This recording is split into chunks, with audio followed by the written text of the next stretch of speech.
Pertumbuhan industri kendaraan listrik di Indonesia dinilai perlu diimbangi dengan ketersediaan sumber daya manusia yang sesuai dengan kebutuhan industri. Universitas Islam Sultan Agung Semarang terus mengembangkan inovasi kendaraan listrik sekaligus menyiapkan SDM untuk mendukung transisi menuju industri ramah lingkungan. Lalu seperti apakah berikut liputan jurnalis Metro TV Ica Ervina dan juru kamera Wahyu Sigit berikut ini. Ya pemirsa Metro TV, di samping saya ini adalah salah satu mobil listrik hasil pengembangan dari mahasiswa Fakultas Teknologi Industri dari kampus Universitas Islam Sultan Agung Semarang. Dan memang ini ada keunggulannya dari mobil listrik ini dari panel suryanya yang memang terintegrasi langsung dengan baterai agar bisa tersurplus dari dayanya. Namun untuk lebih detailnya dan lebih jelas kita bersama mahasiswa yang membuat mobil ini, tapi saya akan berbincang dengan Mas Erian. Mas Erian, boleh dong dijelaskin izin terkait dengan fitur-fiturnya atau panel listriknya itu ada di mana ya? Kalau untuk panel solar sendiri itu yang jelas kita taruh di atas supaya nanti pas jalan itu kita tetap mengisi daya baterai itu, jadi tahan lama dari baterai itu bisa agak sedikit lebih lama ketimbang kita harus mengecas dari 0 sampai full. Oke, ya. Tapi kalau ini apa sih Mas, saya penasaran? Kalau ini sendiri itu, ini kan ada dua switch. Yang pertama itu panel surya dan bawah itu cas charging. Jadi kalau misal kita switch itu ke atas, panel surya itu bakal otomatis ngisi sendiri ke baterai di saat kita jalan maupun kita berhenti.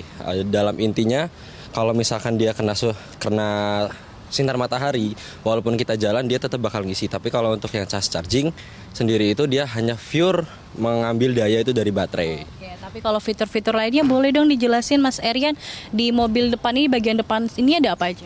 Untuk mobil ini kebetulan mobil kedua, yang pertama itu ada sensor untuk pendeteksi depan dan belakang. Kurang lebih jarak antara sensor dan depan itu kurang lebih sekitar 2 meter. Terus yang kedua itu ada ada indikator untuk arus yang ada di sini, itu bisa dinyalakan. Ini ada indikator arus, ini speedometer. Lalu di sini ada indikator baterai. Baterai itu nanti bisa kita cek untuk kapasitas baterai itu sekian berapa kali jam dia mutar. Indikator baterai itu nanti terlihat dan nanti bisa dilihat dari arusnya ini, arus dan voltasenya. Oke, Mas, ini terakhir, tapi untuk kecepatannya itu berapa kilometer minimal maksimalnya, kemudian daya tahan baterainya itu berapa lama? Untuk daya kecepatan sendiri itu kurang lebih 20 km per jam. Untuk dayanya itu selama kita research itu 5 jam itu masih udah low, tapi masih ada baterainya. Masih ada. Dan masih dalam pengembangan. Masih dalam pengembangan. Siap. Terima kasih Mas Aryan, ini salah satu mahasiswa dan teman-teman lainnya yang juga turut dalam proses pengembangan atau membuat mobil listrik. Dan saya ingin tanya langsung juga dengan Dekan Fakultas Teknologi Industri Unisula, Bapak Muhammad Komarudin, terkait dengan tentu mobil listrik. Tadi saya sudah tanya-tanya ya Pak, terkait fiturnya apa saja di dalamnya. Tapi apa sih Pak yang membedakan dari mobil listrik karya Unisula dengan yang lainnya gitu? Ya, terima kasih Mbak Ica. Yang membedakan dengan yang lain tentunya kami berfokus pada pengembangan di teaching factory-nya. Kami akan membekali mahasiswa-mahasiswa kami dengan kompetensi. Ya, juga kami mendorong pada sivitas akademika di Fakultas Teknologi Industri, terutama pada dosen untuk melakukan riset di green future.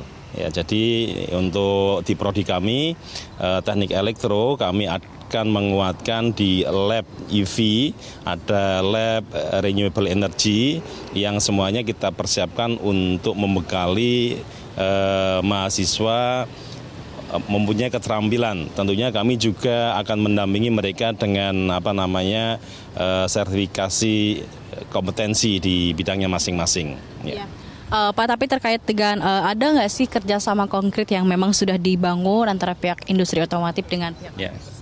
tentunya kami selalu membuka lebar kepada semua industri-industri yang concern dalam pengembangan teknologi hijau ini, ya, terutama di mobil listrik ini. Ada beberapa mitra kami yang sudah kami hubungi dan akan memberikan support penuh ya untuk pengadaan tadi laboratorium, magang, industri kepada mahasiswa-mahasiswa kami. Jadi kemarin kami juga dihubungi dari Karanganyar, PT MAB, kemudian juga kemarin kami menggandeng dalam seminar kami mitra dari industri yang kebetulan di Jawa Tengah basisnya yaitu Polytron, juga kemarin memberikan insight yang sangat luar biasa untuk mendukung visi Unisula menghadapi mempunyai visi tadi ya Pak, green teknologi tadi ya. Ya. Tapi untuk mobil yang hasil pengembangan ini secara resminya kapan nih Pak bisa digunakan sebagai moda transportasi di lingkungan kampus seperti itu? Ya tentunya kita berharap akan segera, tetapi kan untuk supaya bisa digunakan secara umum ada beberapa tahapan ya. Mungkin kita akan menguji secara kelayakan pemakaian terutama keselamatannya. Tetapi untuk saat ini kami sudah ready dengan 2 mobil ini untuk pelayanan antar fakultas. Karena di Unisula ini dengan infrastruktur kampusnya yang sangat luar biasa nih, kita akan kurang lebih ada 45 hektar. Jadi kalau ada event kami support kepada Sivitas Akademika untuk memakai mobil kampus ini, ya, mobil listrik. Terima kasih Pak Dekan atas waktunya Pak Pemirsa. Itu wawancara kami tadi dengan mahasiswa yang menjelaskan langsung terkait mobil hasil pengembangannya itu mobil listrik, kemudian dengan Pak Dekan bagaimana visi kedepannya atau menjadikan mobil listrik ini sebagai mobil yang bisa digunakan di lingkungan kampus, tentunya ini dalam mendukung green energi di Indonesia. Sementara demikian dari Semarang, Jawa Tengah, Cervina, Hoy Sigit, Metro TV.